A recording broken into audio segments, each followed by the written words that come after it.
Bonjour à toutes et à tous et bienvenue pour cette nouvelle vidéo 2. Pour commencer, je voudrais m'excuser parce que j'ai commis un impair lors d'une vidéo où je vous ai parlé des missiles et des puissances nucléaires en lien avec, en description de ce fameux site qui vous permet de faire des simulations. Il se trouve que là, le missile plus puissant russe que j'avais dit, c'était 1,9 mégatonnes. Ça, c'était pour les missiles hypersoniques. En réalité, le missile le plus puissant que possède l'arsenal russe, c'est le SR-28 Sarmat, qui peut transporter jusqu'à 50 mégatonnes. Donc vous voyez là, on est vraiment à un niveau au-dessus. Le seul problème, c'est que le site que dont je vous avais donné le lien, je crois, référençait ce missile en test. Ben, il n'est plus en test, il est opérationnel. Donc vous verrez que 50 mégatonnes, c'est l'équivalent de ce qu'a été la première Tsar Bomba.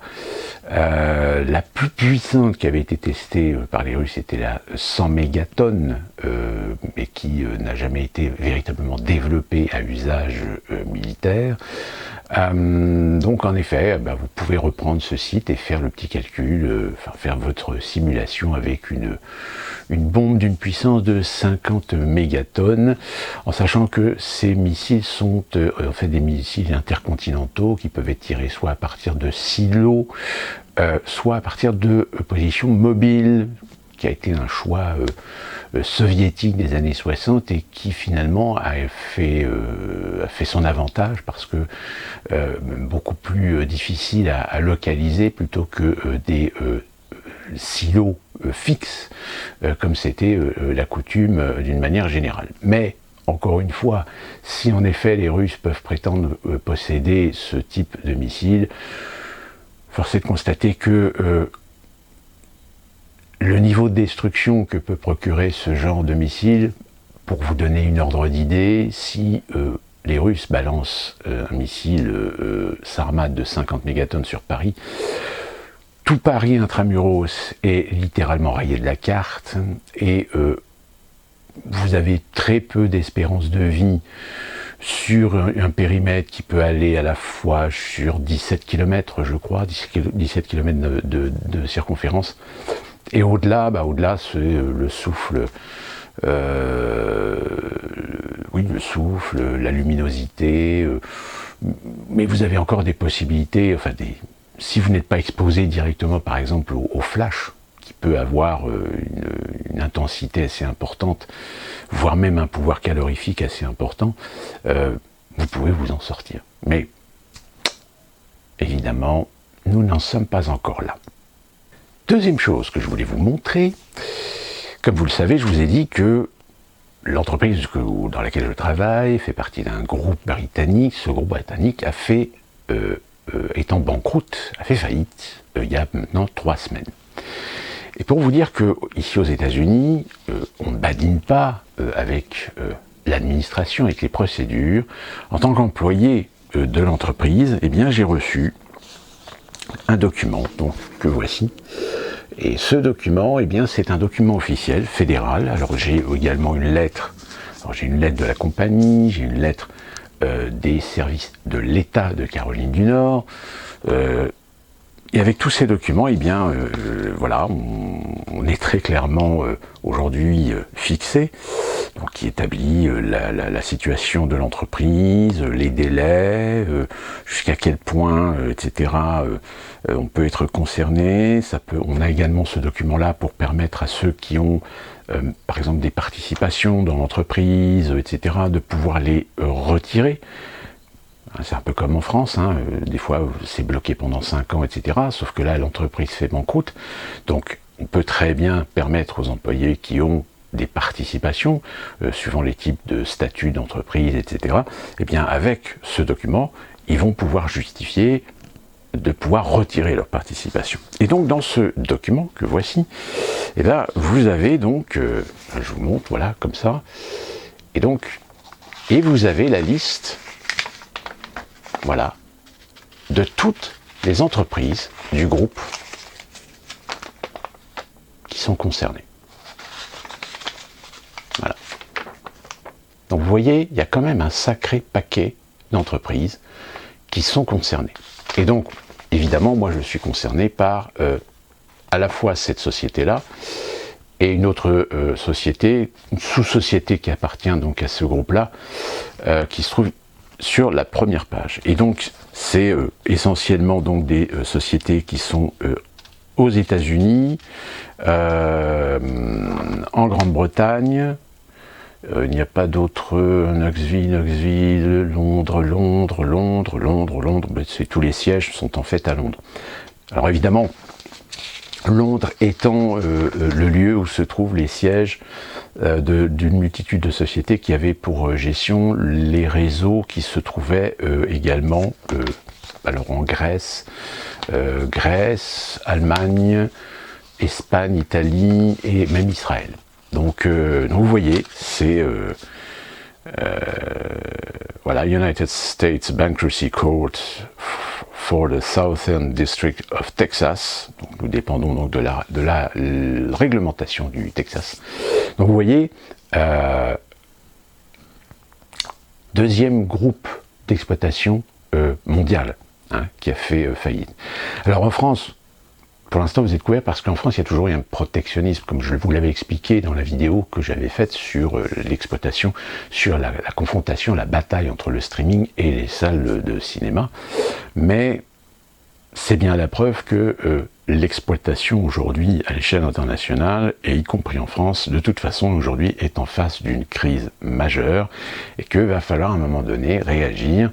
Alors pour nous, pour l'instant, on est toujours en activité puisque nous sommes sous le coup du chapitre 11 sur la protection contre les faillites, mais nous avons jusqu'au printemps pour espérer peut-être avoir un apport, un investisseur qui sera prêt à éponger les dettes, voire même peut-être acheter notre société à nous pour la détacher du groupe Régal et pouvoir y continuer son activité. Donc je vous tiendrai un peu au courant de la situation. Et enfin, on va revenir évidemment, le fait du jour, l'événement du jour, c'est le décret d'annexion suite aux résultats des référendums des régions est de l'Ukraine. Donc il y a 4 régions. J'ai envie de dire que là, si on compare la situation à une partie d'échecs, j'ai envie de dire que là, Poutine vient de prendre la tour avec son cavalier. Est-ce que cette position peut-elle permettre à Poutine à un moment donné de dire échec? Je rappelle pour ceux qui ne connaissent pas les échecs, le but c'est de coincer le roi et lorsque vous menacez le roi, vous dites échec. Et vous pouvez, évidemment le joueur peut déplacer son roi, essayer de sauver la situation, etc.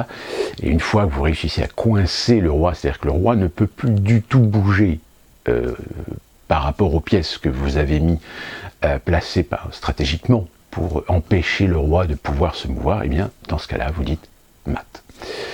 Et bien là, Poutine vient de dire échec. Comment va réagir l'Occident? On a vu ce qui s'est passé avec le Nord Stream. Là encore, la sémantique utilisée reste toujours la même, essayer de nous faire croire que c'est les Russes qui ont détruit leur propre pipeline, gazoduc, pardon. Certains même vont dire oui, mais c'est pour justement faire de la surenchère, c'est-à-dire augmenter les prix. C'est pas une question d'augmenter les prix, c'est une question que les Allemands étaient extrêmement dépendants de ce gaz qu'ils avaient signé contractuellement. La Russie continue à pouvoir alimenter le gaz, mais c'est du gaz liquéfié, donc qui est plus cher, plus compliqué, et évidemment, il faut le transporter. Donc c'est-à-dire que le temps que vous mettez pour le transporter, pendant ce temps-là, les réserves de l'Allemagne sont en train de baisser. Et en effet, on a appris l'inauguration du fameux Baltic Pipe, ce fameux Baltic Pipe que j'avais un peu oublié dans ma précédente vidéo embarqué.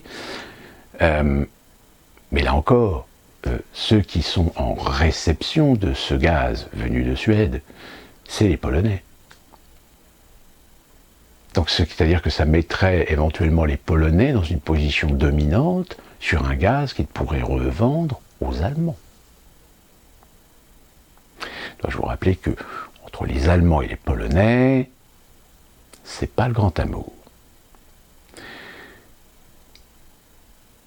Donc en effet, les choses s'accélèrent. Les choses s'accélèrent et évidemment pèsent sur nos têtes cette épée Damoclès qu'à un moment donné, on appuie sur le bouton rouge. On entend Biden. Alors Biden qui en quelques jours nous en a fait des bonnes et des pas mal et des sévères, puisque lors d'une conférence de presse, il a voulu donner un exemple avec une sénatrice, je crois, sauf que la sénatrice, elle est décédée depuis le mois d'août. Là, il était en intervention, sauf qu'à un moment donné, il s'est mis à... Il est parti, mais il est parti... Enfin... À un moment donné, vous vous dites, dire que c'est le président des États-Unis, et qu'en plus de ça, c'est le mec qui a quand même les codes nucléaires. Puis Kamala Harris. Bon, je crois que là, j'en ai déjà parlé, hein, Kamala Harris, je crois que c'est mort. Genre, si jamais les démocrates osent miser sur elle pour succéder à Biden pour les élections présidentielles de 2024,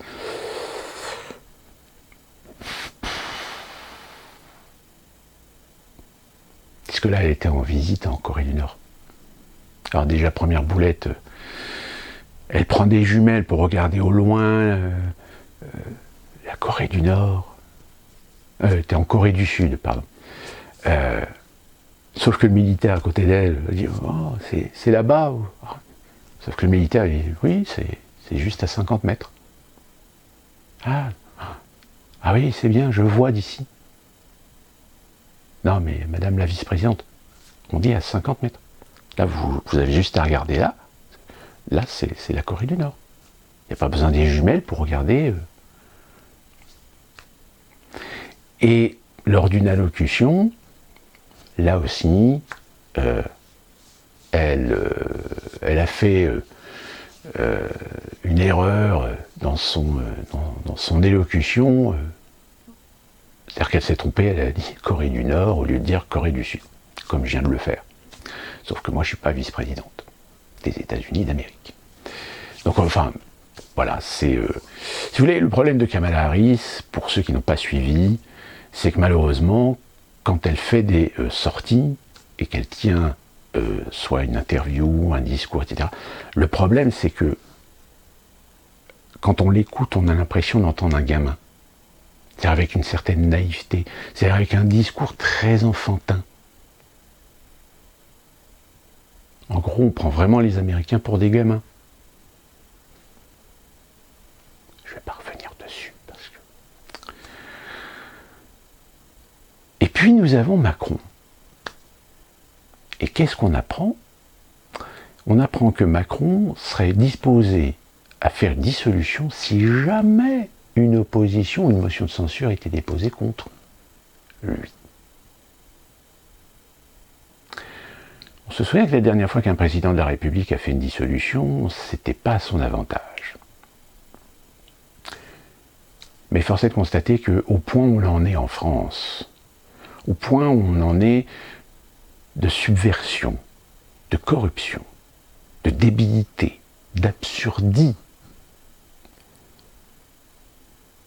prétexter une opposition du Parlement contre un décret, contre une loi, est-ce que c'est pas pour lui la façon de peut-être effacer l'élection législative pour en refaire une autre et s'arranger cette fois-ci pour avoir sa fameuse majorité absolue?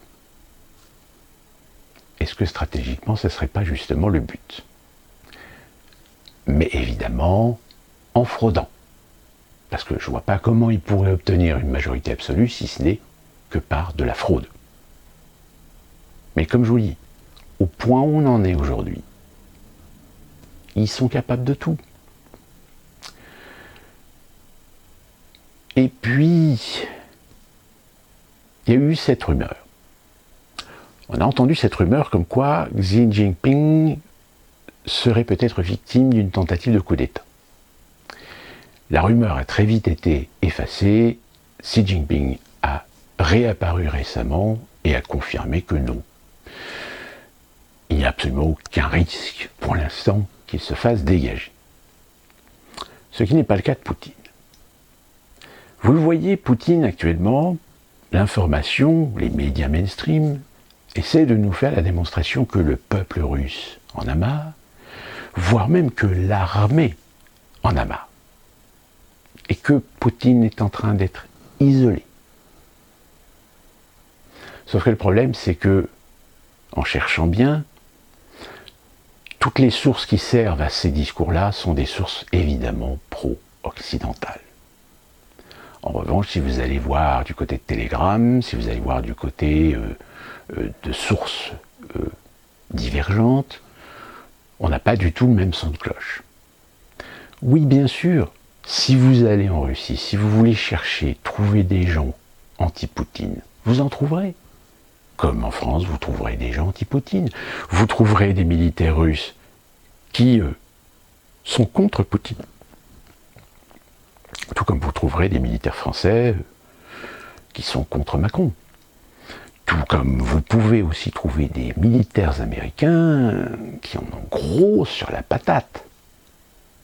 Et pas qu'envers Biden ou Trump. C'est la déliquescence même du système. La notoriété, la popularité de Poutine, en effet, peut-être qu'elle a été un petit peu entamée par cette attaque de l'Ukraine. Que des Russes qui sont pro-Poutine n'ont pas envie, comme vous autres occidentaux, de se ramasser une bombe nucléaire sur le coin de la tronche. Ce qui est logique.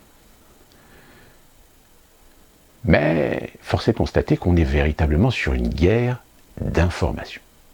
Tellement d'informations que vous avez vu, alors je crois TF1 ou LCI, cette jeune femme, enfin c'est une femme, pas jeune femme, elle a quand même maintenant un petit peu de bouteille, dont son nom, je n'arrive jamais à m'en souvenir, je vous le mets là, qui, en Ukraine, alors évidemment on vous la présente comme une politicienne, elle a été Premier ministre, elle a une activité politique importante en Ukraine, elle a été une figure emblématique du paysage politique ukrainien, du fait que c'est une pro-Atlantis, c'est une pro-OTAN, c'est une pro-Union européenne, et qui a même été condamnée, qui a fait de la prison d'ailleurs pour certaines affaires, des affaires qui sont liées à ses premières amours, ses premières activités, parce que cette femme, elle est connue en Ukraine comme étant la princesse du gaz. Pourquoi la princesse du gaz? Parce qu'à partir du moment où l'Ukraine est devenue indépendante, cette jeune femme qui, à l'origine, avait ouvert plusieurs petites affaires avec son mari, voire même des magasins de vidéoclubs, tout d'un coup a été propulsée et est devenue une des reines des entreprises d'exploitation du gaz ukrainien.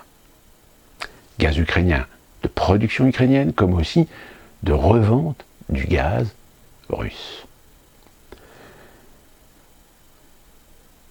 Et force est de constater que pour ceux qui ont fait une étude un peu plus approfondie sur cette dame, force est de constater que elle a acquis une certaine notoriété, pas seulement par ses talents de businesswoman, mais aussi parce que c'est certaines alliances, certaines collusions, certains liens avec des oligarques, avec la mafia, qu'elle est devenue ce qu'elle est devenue.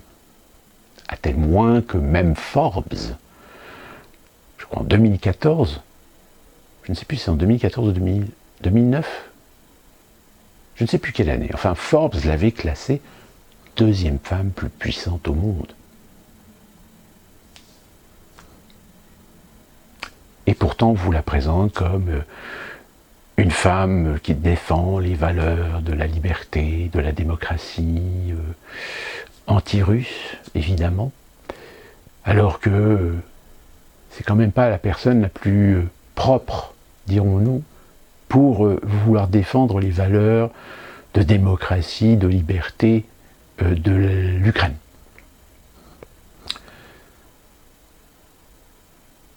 Ce qui est assez amusant, c'est que je viens de tomber sur Twitter sur quelqu'un qui a joué un petit peu les contradicteurs, et à un moment donné, je me suis dit, mais c'est bizarre, j'avais une impression de déjà vu. Eh bien, sur les réseaux sociaux, c'est pareil. Là, vous avez une multitude, une foison de détracteurs, sauf que il y a un problème, c'est qu'à un moment donné, quand j'ai lu ces arguments, je me suis dit, mais c'est bizarre, j'ai une impression de déjà vu. Et en recherchant un petit peu les notifications, je suis remonté à 2-3 semaines, et tout d'un coup, je suis tombé sur un autre détracteur, et je me suis rendu compte que le commentaire, c'était exactement le même. Mot pour mot. Et je me suis dit, ok, c'est bon, je suis encore tombé sur un bot. Les bots, hein, je vous dis, on croit que c'est des gens, mais en réalité, c'est des faux comptes. Ces fameux faux comptes que dénonce Elon Musk sur son opération de rachat de Twitter. Sauf que vous comprendrez que le problème, c'est que les actionnaires de Twitter ne veulent pas perdre de l'argent, même s'ils savent que finalement Twitter est presque... Alors, je crois qu'on avait vu passer un chiffre qu'il y en avait à peu près les deux tiers des comptes Twitter qui sont en réalité sont des faux comptes. Un chiffre qui me paraît un peu énorme. C'est peut-être possible. Mais allez savoir. Et donc, ouais, là tout d'un coup, vous le voyez.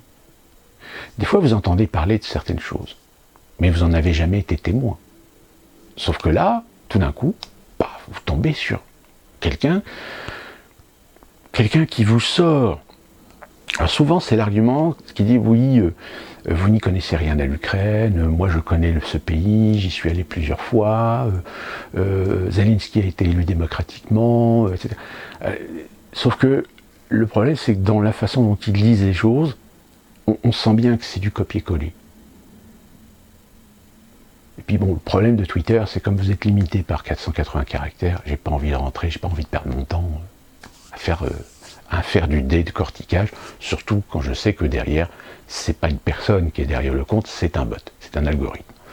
Donc à un moment donné, vous passez à autre chose.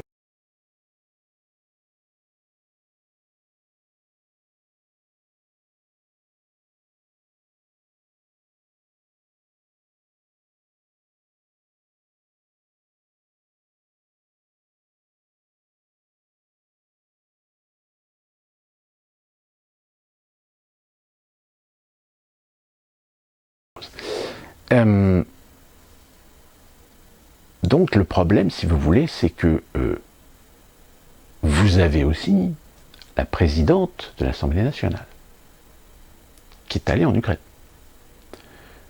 Évidemment, nous soutenons, nous sommes derrière l'Ukraine, derrière les Ukrainiens, nous sommes pour la liberté, tout le tralala. Enfin, les sémantiques habituelles, le narratif habituel, très complaisant, très consensuel, etc. Sauf que j'ai répondu sur son tweet, même si je sais que de toute façon c'est pas elle qui s'en occupe. J'ai dit, mais alors dans ce cas-là, est-ce que vous pouvez nous confirmer que la France n'est plus une co-belligérante, mais bien une belligérante? Donc alliée à l'Ukraine.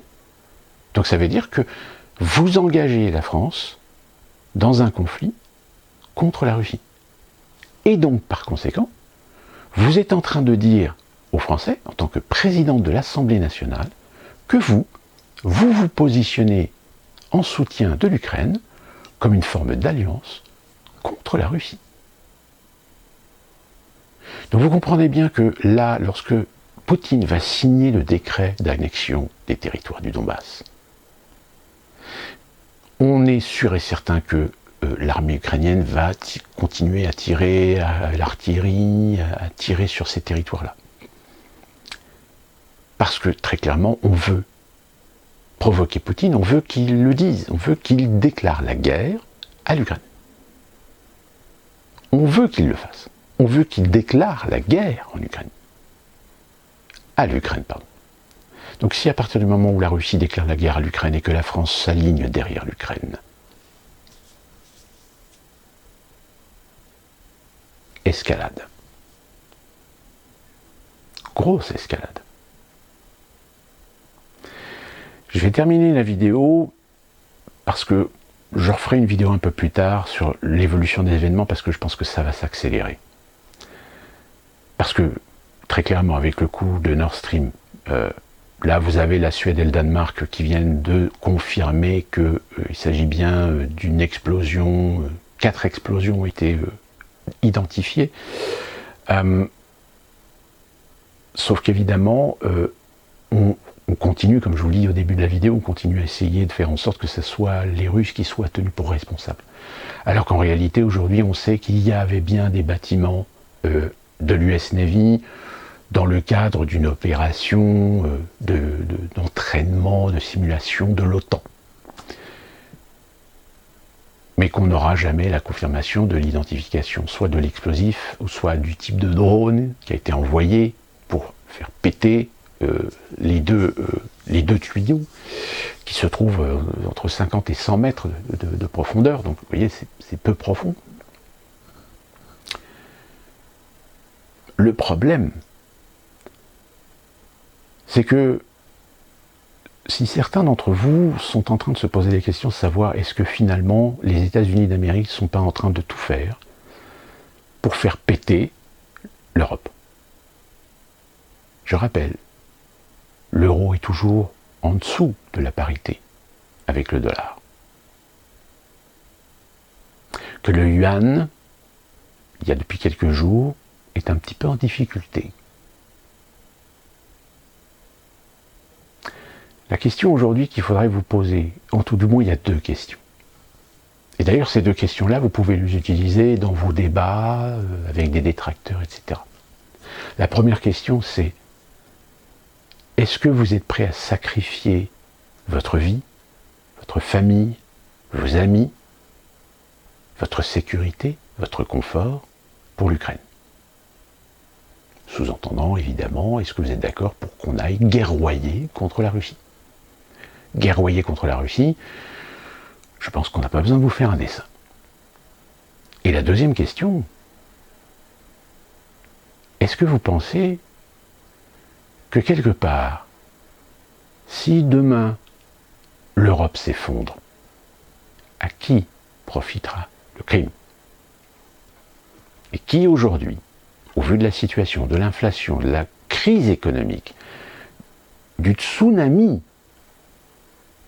qui est en train d'arriver sur l'Europe, qui va en tirer profit? Qui a tout intérêt à finalement peut-être vous détruire, comme ils ont l'intention de détruire la Russie, comme ils ont l'intention de détruire la Chine. Si certains pensaient que l'Union européenne a été construite, conçue, insufflée par Washington, par les Américains, force est de constater qu'aujourd'hui on peut éventuellement reconsidérer l'idée en se disant, puisqu'ils n'ont pas réussi à soumettre, à détruire les États-nations, à fédéraliser l'ensemble des nations européennes, on ne va pas attendre encore 10 ou 20 ans pour y réussir. Surtout qu'en ce moment, tout est en train de partir dans tous les sens. Même l'un des piliers de l'Union européenne, qui est l'Allemagne, devient de plus en plus instable. Tellement instable qu'elle a fait le crime de lèse-majesté d'aller à l'encontre des ordres, de la voix de son maître. Raison peut-être pour laquelle ce sont bien les Américains qui ont fait péter le Nord Stream, pour punir les Allemands. Et du fait, tirer leurs bénéfices, c'est-à-dire de pouvoir continuer à vendre. Et d'ailleurs, vendre du gaz de schiste. Mais là encore, ce qu'on entend, oui, les Américains, dois-je vous rappeler ce que la secrétaire d'État à l'énergie nous a fait il y a quelques semaines en demandant aux opérateurs économiques énergétiques américains de dire, bon, bah voilà, vous avez signé des accords pour aider l'Europe, etc., mais ça s'arrête là. À l'avenir, ce que vous produisez, c'est pour, en priorité, les États-Unis. Si jamais vous n'avez pas assez de gaz ou de pétrole pour l'Europe, bah tant pis, l'Europe, elle se démerde. Si jamais aujourd'hui on est sur un échelon élevé d'une possible troisième guerre mondiale, force est de constater que finalement on ne sortira jamais du schéma habituel, qui est que très souvent, les guerres modernes, je dis bien les guerres modernes, ont souvent été motivées, sous couvert, sous le manteau évidemment de raisons politiques, géopolitiques, territoriales, de régime, de terrorisme, etc. C'était en réalité des guerres énergétiques. Souvenez-vous que l'Afghanistan, c'est pas pour dégager les talibans, c'est pas pour la raison du terrorisme. C'est parce qu'il y avait un projet de, je ne sais plus si c'était un pipeline ou un gazoduc qui devait tirer du nord pour aller jusqu'au sud, vers la Chine, l'Inde, etc., qui concernait, je crois, le pétrole russe, gaz russe, mais aussi kazakh. Évidemment, ça ne s'est pas fait. La Syrie, pareil. Je crois me souvenir qu'il y avait un projet de ligne. Tout ça pour dire que l'objectif a toujours été celui des mondialistes occidentaux depuis la chute de l'URSS. C'est mettre la main sur les ressources énergétiques, sur les ressources minières, les ressources matières premières de la Russie. Sauf que dans ce projet-là, il y a un concurrent, comme je vous l'avais dit, la Chine.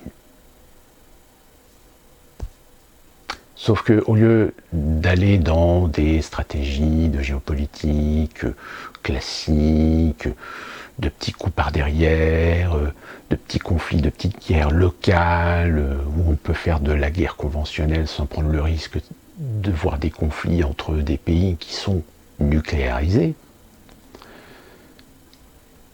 là le problème c'est qu'on est quand même arrivé à un stade où finalement c'est ce qu'on s'attendait depuis 20 ans. Depuis le moment où Poutine en 2007 a dit attention, ne dépassez pas les limites, ne dépassez pas la ligne rouge, sinon je peux vous promettre que la Russie se défendra. Mais il est tout à fait cohérent finalement aujourd'hui avec ce qu'il a dit. Alors évidemment on entend oui mais il a envahi l'Ukraine. Mais oui mais il a envahi l'Ukraine, pourquoi? Parce que l'Ukraine est une histoire, l'Ukraine est un conflit géopolitique, l'Ukraine est une guerre de conflit d'intérêts, d'influence. Si vous voulez mieux savoir, si vous voulez mieux connaître l'Ukraine ou l'histoire de l'Ukraine, je vous invite à aller voir par exemple la chaîne YouTube du Dessous des cartes, qui présente des choses assez intéressantes. D'ailleurs, ils ont fait ils ont un petit format court maintenant, où justement ils ont fait une vidéo sur les attaques du Nord Stream, et où ils admettent quand même que finalement, il y a quand même bien un conflit d'intérêts avec l'Allemagne. Et puis évidemment, il y a la fameuse vidéo de François Asselineau, où il remet la perspective sur ce qu'est l'Ukraine. Que l'Ukraine, en tant que pays, en tant que nation, en réalité, elle a été forgée, elle a été construite sur un ensemble de conglomérats ethnico-culturels religieux. Parce que l'Ukraine, c'est quoi? C'est un ensemble d'individus qui sont à la fois des Ukrainiens du Russe de Kiev, qui sont à la fois des Ottomans, qui sont à la fois des Russes, qui sont à la fois des Polo-Lituaniens, Vous voyez, si vous voulez, le problème de l'Ukraine, c'est que si à un moment donné on donne une légitimité à certaines communautés, on risque de se retrouver exactement dans la même situation que cela était avec la Yougoslavie. La Yougoslavie, c'était du serbe, du croate, du kosovar, du bosniaque, et même au sein même de ces communautés, du musulman, du catholique orthodoxe, chrétien. Ben, l'Ukraine, malheureusement, c'est un peu pareil. Sauf que si l'Ukraine avait été un pays qui avait intelligemment été géré et permettre une sorte d'unification du peuple ukrainien avec sa diversité, force est de constater que dès les années 90, on a mis de l'huile sur le feu pour aller dans le sens contraire. C'est-à-dire faire un militantisme d'un nationalisme, mais d'un nationalisme finalement qui est assez nauséabond parce qu'il se repose sur des piliers d'un nationalisme présent, post-Seconde Guerre mondiale. Surtout notre présidente de l'Assemblée nationale qui vient sur le mémorial des Juifs massacrés en Ukraine, avec des gens qui acceptent qu'il y ait des Ukrainiens aujourd'hui qui célèbrent Banderas,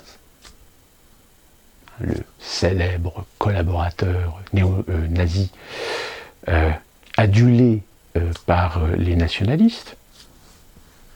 Il y a, oui,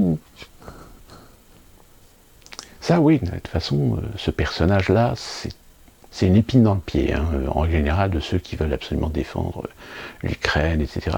Oui, mais si on défend l'Ukraine, la démocratie, la liberté, etc., pourquoi est-ce que l'Ukraine, pourquoi les autorités laissent-elles des gens... Vous imaginez en France le Rassemblement national, par exemple, qui adulerait, je sais pas, Hermann Göring, par exemple, ou Rudolf Hess. Bah, tout de suite, hein, je veux dire, il n'y a pas photo. Hein. Mais non, en Ukraine, ça ne pose aucun problème. Sur ce, je vous laisse méditer sur toutes ces questions, et on se retrouve très prochainement pour une nouvelle vidéo, et d'ici là, bon courage.